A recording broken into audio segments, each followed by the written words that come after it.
अस्सलामुअलैकुम दोस्तों। तो लिंडो को एमएलए इसलिए बनाए क्योंकि बोनालो के फेस्टिवल पे इन्हें आके थोड़ा बहुत नाच देता, रामनवमी के मौके पे थोड़ा बहुत आके भड़काऊ भाषण दे देता और हनुमान जयंती के मौके पे निकल के मुसलमानों के खिलाफ कुछ भड़काऊ बयान दे देता। बस इसकी वजह से इसको एमएलए बनाए जैसा दिख रहा। एक बार भी इन्हें पब्लिक का काम करते या पब्लिक की मदद करते हुए देखा नहीं गया। देखो, अगर से आप इसको एमएलए इसलिए बनाए जो काम इन्हें कर रहा है इसलिए, तो फिर आप भूल जाओ कि आपकी गली के अंदर से मोहरी का पानी बह रहा, आपके नल का पानी नहीं आ रहा पीने की पानी की जगह मोहरियों का पानी आ रहा, जबकि दूसरे एरियो के अंदर साफ सुथरा दिख रहा। लेकिन इसके एक कॉन्स्टिट्यूंसी के अंदर कचरा कुंडियां भरे हुए, गाया बैला कुत्ते सड़क पर बैठे हुए रहते, बच्चों को अकेला भेजने को डर लगता। जरा सोच समझ के अच्छे एमएलए को चुनो भाई। पीएम मोदी को तक ने बखश क्या बोल के लिखा हुआ है, Modi ji please disconnect your Bluetooth from the prime minister chair.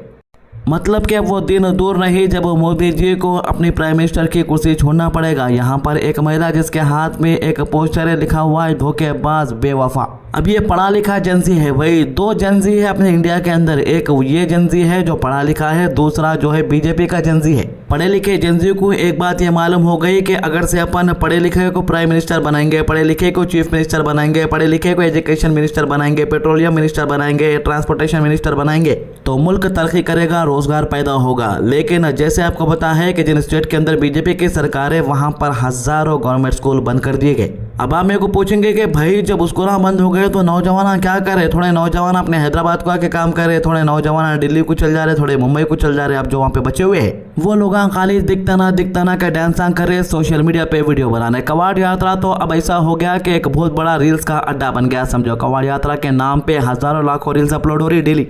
और योगी आदित्यनाथ ने जो है कवाड़ यात्रा के दौरान 4 दिन की छुट्टी का ऐलान कर दिया है। अब जो शख्स पढ़ा लिखा रहेगा उन्हें छुट्टी देता तो समझ में आती, अब जो अनपढ़ है उन्हें तो छुट्टी देगा ही। लेकिन पढ़े लिखे लोग खामोश नहीं है। जैसे कि आप देख सकते हैं यहाँ पर एक शख्स जो है संत का रूप धारण कर लेके आया और हाथ में बोर्ड है और इस बोर्ड के ऊपर लिखा हुआ है धर्मेंद्र प्रधान तो सिर्फ झांकी है, मोदी और नितिन गडकरी अभी बाकी है। मतलब कि अगर से आप ये सोच रहे हैं कि भाई धर्मेंद्र प्रधान तो इस्तीफा दे दिया, अब उसकी जगह दूसरा जना भी आ गया, उससे भी कम पढ़ा लिखा है लेकिन मैनेज कर लेता, लेकिन उसका बैकग्राउंड मालूम आपको, उन्हें भी आरएसएस का जुड़ा हुआ बंदा है। अब ये बात कॉकरोच जनता पार्टी के लीडरों को बखूबी पता है। वो लोग चाहते हैं कि जो कुछ भी गलत हो रहा है मुल्क के अंदर तब तक वो सही नहीं हो जाता जब तक आवाज उठाते रहेंगे। आइए देखते हैं। देखिए, इसमें 2 चीजें हैं। जैसे कि अभी क्या हो रखा है, चाहे पॉलिटिकल सिस्टम हो, चाहे जुडिशरी हो, चाहे मीडिया हो, चाहे इलेक्शन कमीशन हो, इन सभी इंस्टीट्यूशन से जनता का भरोसा उठ चुका है, पूरी तरह उठ चुका है।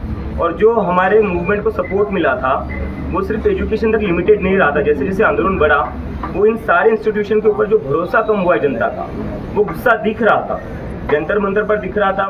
तो रिसेंटली बिहार के बंकीपुर के अंदर जो असेंबली इलेक्शन हुआ जिसके अंदर बीजेपी को करारी हार का सामना करना पड़ा, प्रशांत किशोर की जीत हो गई। प्रशांत किशोर को 64,151 वोट्स मिले, 20,000 वोटों से इनकी जीत थी। ये वो सीट थी जहां पर 30 साल से बीजेपी का राज था। और इस वीडियो के ऊपर अपने पट्टे कमेंट करके बोल रहे हैं कि भाई अक्सर बाई इलेक्शन जो है बीजेपी वाले हार जाते। बीजेपी वाले जो है ये बताने की कोशिश करते हैं कि मुल्क में सब सही चल रहा है, ईवीएम भी सही है, सब लोग सही तरीके से वोटिंग के अंदर हिस्सा ले रहे और बढ़ चढ़ के वोट डाल रहे। लेकिन जैसे ही बड़े इलेक्शन आते हैं, चाहे वो लोकसभा के रहने दो या पूरे स्टेट के रहने दो, तब बीजेपी वाले बड़ा गेम खेलते हैं और उनका चीफ मिनिस्टर बन जाता। और जब लोकसभा का इलेक्शन होता तो प्राइम मिनिस्टर भी बीजेपी का बन जाता। इस पर अखिलेश यादव ने भी बात की है। जी हाँ, समाजवादी पार्टी के अखिलेश यादव का भी यही कहना है कि ये लोग बस ये बताने की कोशिश करते हैं कि सब चीजें सही चल रही, लेकिन जब ये लोग घोटाला करते तो किसी को समझ में नहीं आता। आइए सुनते हैं। ये चुनाव जो हारे हैं,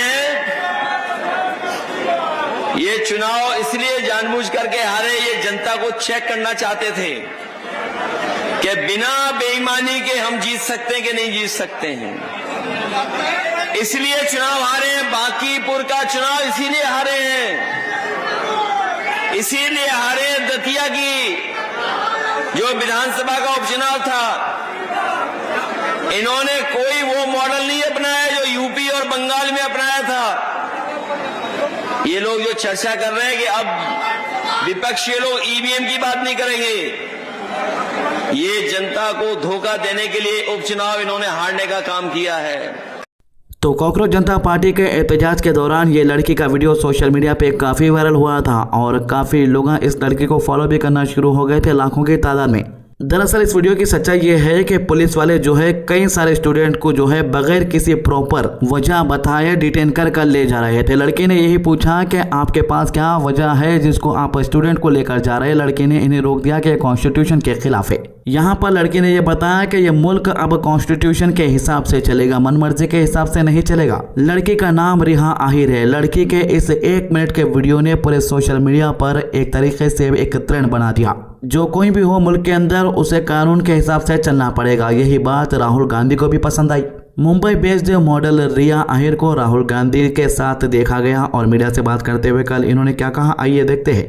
हेलो एवरीवन, मेरा नाम है रिया आहिर। मैं वो लड़की हूँ जो मुंबई पुलिस के सामने आ गई थी। यू गाइस से कि ये वो लड़की है जो वायरल हो गई है, जिन्होंने मुंबई पुलिस को रोका था। बट मैं मीडिया से ये कहना चाहूंगी, मैं वो लड़की हूँ जिन्होंने 20 बच्चों को अनलॉफुली डिटेन होने से रोका था। Please change your narrative, change your perspective. पर जो भी मैंने किया उसकी वजह से मुझे बहुत हरास किया जा रहा है। ट्रोलिंग नहीं बोलूंगी मैं, क्योंकि ये ट्रोलिंग नहीं है, ये क्राइम है। और सिर्फ यही नहीं, जनता ही नहीं बल्कि पार्टी वर्कर्स भी अभी अपने फेसबुक पर पोस्ट लगा रहे हैं, मेरे बारे में गलत बोल रहे हैं कि मैं जो कुछ भी कर रही हूँ 140 रुपीज़ में अपनी बॉडी बेच रही हूँ। सर आप खुद ही सोचिए, उनके दिमाग में ऐसा कितनी गंदगी भरी रहेगी कि वो ये बोल रहे हैं। 27 को मैंने क्राइम रजिस्टर करवाया था। आज 5 तारीख है, मेरे हाथ में अभी तक FIR नहीं आया है। ना ये बेटियों को पढ़ने दे रहे हैं, ना ये बेटियों को बचने दे रहे हैं। मैं बस आपसे इतना कहना चाहूंगी कि एज मीडिया हमारी सबकी रिस्पॉन्सिबिलिटी होती है कि जिन बच्चों के लिए मैं खड़ी थी अब वो मेरे लिए खड़े हैं। तो इसके अलावा एक और लड़की जो वायरल हुई थी, अभी आपके स्क्रीन के ऊपर आप जिस लड़की को देख रहे हैं वही लड़की है जिसने इंडिया के प्राइम मिनिस्टर मोदी को गालियां दी थी। लड़की ने माफी मांग ली। मोदी जी ने भी वीडियो पे आके कहा कि मैं माफ कर दूंगा, लड़की है। लेकिन लड़की की माँ का एक इंटरव्यू मैंने अभी देखा है, एक मीडिया चैनल से बात करते हुए लड़की की माँ ने कहा कि हमने वहां पर से घर खाली कर दिया है बेटी को और हमें धमकियां मिल रही थी। हम घर खाली करने के बावजूद भी दूसरी जगह शिफ्ट होने के बाद भी हमें परेशान किया जा रहा है। जरा सोचिए, कॉकरोच जनता पार्टी के एहतजाज में जिन लड़कियों ने भी हिस्सा लिया था, जिन लड़कियों ने भी जाकर अपनी आवाज बुलंद की थी, एक एक लड़की को निशाना बना रहे हैं अंधभक्त। इस लड़की को जो है जिस तरीके से धमकियां दी गई, जिस तरीके से मैसेजेस किए गए, वो एक मैसेज भी मैं आपके सामने नहीं बता सकता, उतने गंदे मैसेजेस है वो।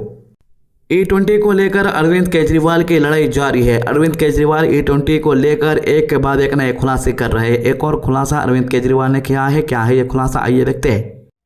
अभी सियाम की एक रिपोर्ट आई है जो चौंकाने वाली है।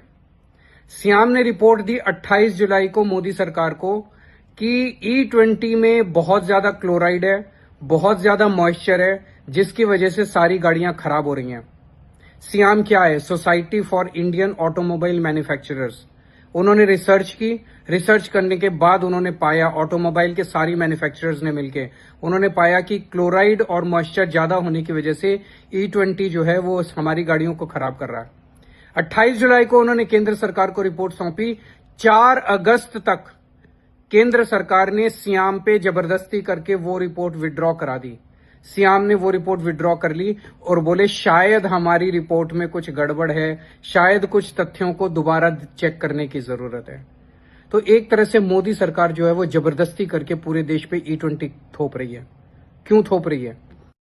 हर जना अपनी गाड़ी के अंदर जबरदस्ती E20 का पेट्रोल डाल रहा। मैं भी मेरी गाड़ी में E20 का पेट्रोल डाल रहा हूँ। अब हर जगह जो है XP 100 पेट्रोल नहीं मिल रहा। 170 रुपये भी डालने को रेडी है अपन, प्योर पेट्रोल मिलना बोले तो भी। कुछ ही पेट्रोल पंपों पे है, वो पेट्रोल पंपों को खाली जाके आने तक 1 घंटा हो जाता। आपको मालूम है हैदराबाद में ट्रैफिक कितनी ज्यादा है। अब जाते जाते रास्ते में गाड़ी में पेट्रोल खत्म होकर बंद हो गए तो गाड़ी में फिर अपन को E20 डलाना पड़ता। अब ये बेचारे अपने इंडिया के अंदर टैलेंट की कमी नहीं है भाई, पेट्रोल के अंदर E20 मिला दिया, बल्कि बेचारा गैस सिलेंडर ही फिट कर लिया गाड़ी को। ऐसे अपने पास टैलेंट वाले बहुत है समझो। इससे पहले तो एक बंदा पानी की गाड़ी बना के चला रहा था, चला करके भी दिखाएंगे। चलिए चलिए दिखाइए भाई। वाह भाई वाह, अरे वाह भाई, पिकअप भी अच्छा खासा है यार, पिकअप भी अच्छा खासा, बहुत अच्छा खासा पिकअप है। क्या बात है यार, इसमें पेट्रोल की कोई जरूरत ही नहीं है। पिकअप भी इसमें अच्छा खासा है। अच्छा पिकअप है इसका। कम से कम 140 किलोमीटर हम चलते हैं 1 लीटर गैस में। इनका दावा है कि 1 लीटर गैस के अंदर 140 किलोमीटर चल रही है इनकी गाड़ी। अब तो ये थी अभी तक की अपडेट। आज की अच्छी बात, अल्लाह ताला कुरान में फरमाता है, और जो लोग परहेजगार औरतों को बदकारी का दाग लगाए और इस पर 4 गवाह ना लाए तो इनको 80 कोड़े लगाओ, इनकी गवाही कभी ना मानो। और ये बदकार है। सूरह नूर आयत 4। हमारे चैनल को सब्सक्राइब कीजिए, वीडियोस को ज़्यादा से ज़्यादा लोगों तक शेयर कीजिए। अल्लाह हाफिज़।